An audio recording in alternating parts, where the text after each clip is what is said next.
Hi. Things a little differently in this video. For one, I'm doing this voiceover in this little bubble, which is new for me. Also, I'm sharing a real-time paint with me video with you guys.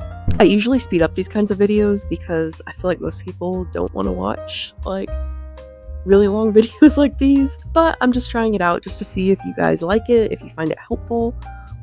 Help me out and let me know in the comments if you do like these kind of videos, and I'll try to keep making them. Anywho, so I'm doing a photo study of this painting, and I am trying to limit it to 30 minutes. It's just a challenge for myself to try to get faster at painting because I feel like I move at like turtle pace.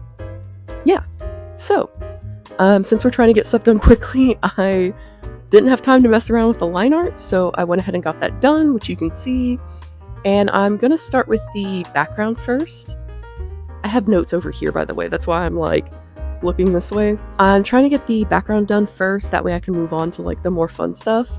Yeah, I've learned from watching other artists that if you start with the background, it makes it a lot easier whenever you're picking colors for your character later. If you start with your character first and then add the background later, thanks to good old color theory, sometimes that can like mess with your colors. So it's helpful to just do the background first, or like not start on a white canvas.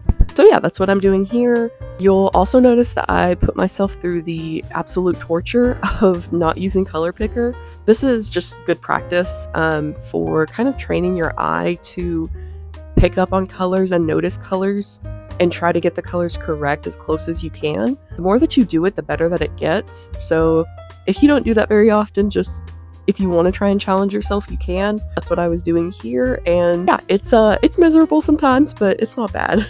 And whenever I'm doing obviously you can see whenever I'm doing the bridge in the background, like the colors aren't really perfect. I am gonna blur it here in a minute, so I was like, it's fine. Plus, again, I'm on a time crunch, so yeah, we didn't have time to mess around with it. It's fine.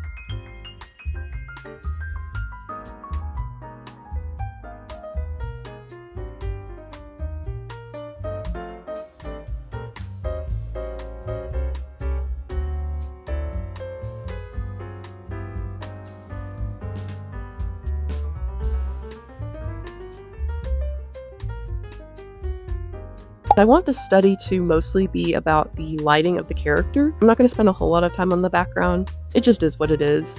Yeah, so once my background looks okay, I'm going to add a little bit of Gaussian blur to make it similar to the photo that I'm using. And also just make sure it's not taking away from the main focus, which is going to be the character. And now we can finally move on to our character. Awesome. I like to just take my lasso tool and block in my base color to start. Sometimes I'll just alpha lock this layer and put my colors on top of it, put my colors like on the same layer. But this time I'm actually gonna just create a new layer on top and put the hair on one layer and do a clipping mask, do this like base layer, and then I'll add like her clothes, stuff like that. It just helps me keep my colors separate in case I want to change them later.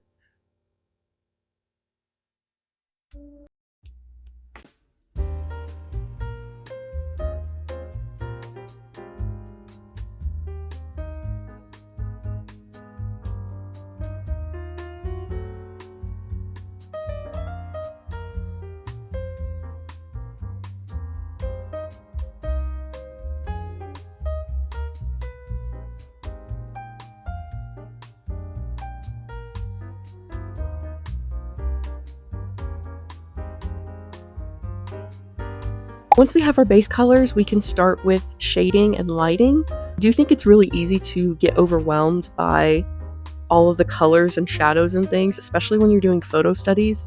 I think if you just start with base colors and then you sort of take it step by step, it's a lot less overwhelming. So like if you see all of these colors on your reference, like don't be alarmed, don't be scared.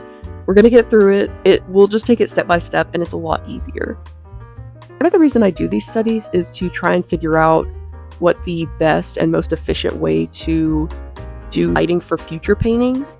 And since the character is sort of shadowed in this study, what I'm going to try and do is add a multiply layer on top and set it to clipping mask for my base layer again.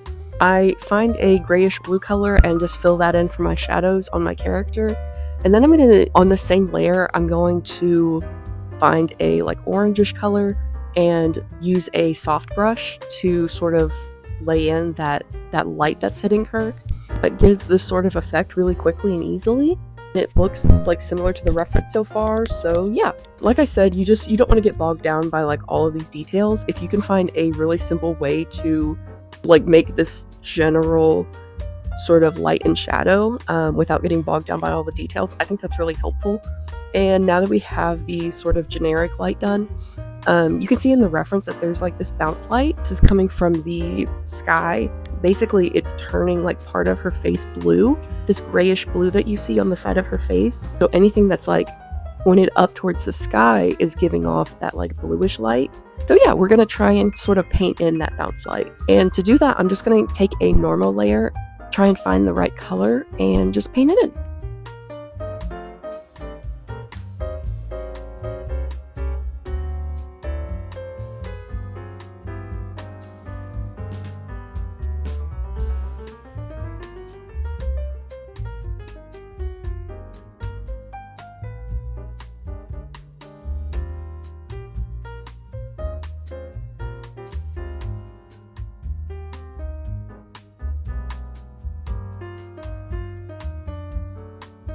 Okay, so from this point on, I'm pretty much just using a normal layer and adding in colors that I already have on the canvas to try and sort of further define what I already have here. I will find a sort of lighting a little bit, but I'll do it all on a normal layer. It's basically just kind of like rendering at this point, just trying to get the shading right and the lighting correct with what I already have on the canvas.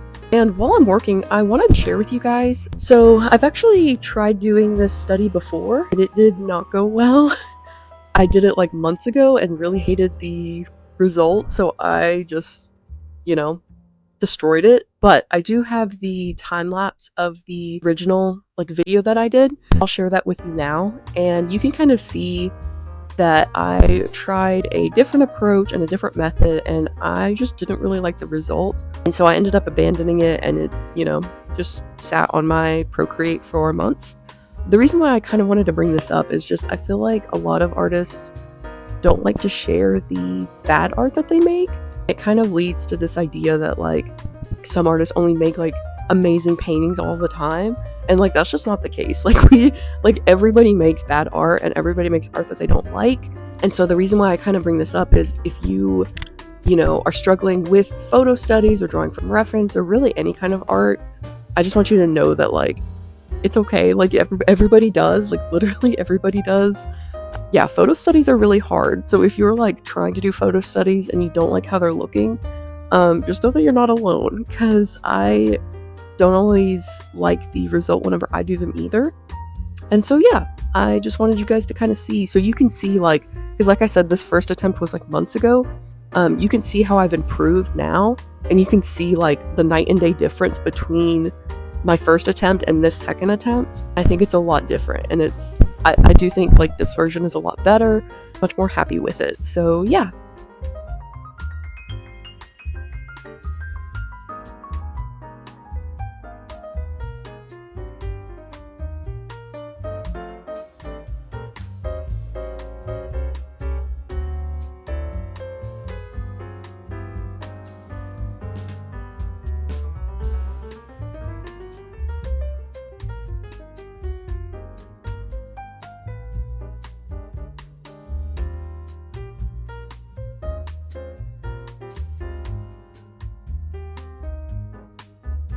Okie dokie, I'm back. I hope that this video was helpful to you guys. Like I said, if you guys will let me know in the comments if you found this video helpful, and let me know if it's something that you would like to see in the future. I won't do all of my videos like this, but I will try and do more videos like this if you guys think that they are useful to you in some way. Yeah, I will try and do more like bubble voiceovers like this. I'm just trying it. We'll see. I literally hate having my face on camera, so I don't know. We'll see. My kids are in the background making all kinds of noise. Sorry. That's basically it. Don't forget to like and subscribe, and I'll see you guys in the next one. Bye!